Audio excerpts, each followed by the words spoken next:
mùi vì bới cay ngợp tiết hoặc là bới dòng cay ngợp tiết mùi vì bới cay ngợp tiết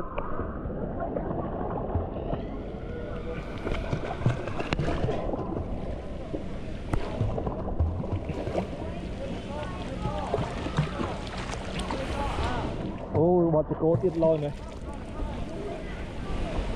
cho mùi vì bơi cay ngớp và nói mùi vì bới cay ngợp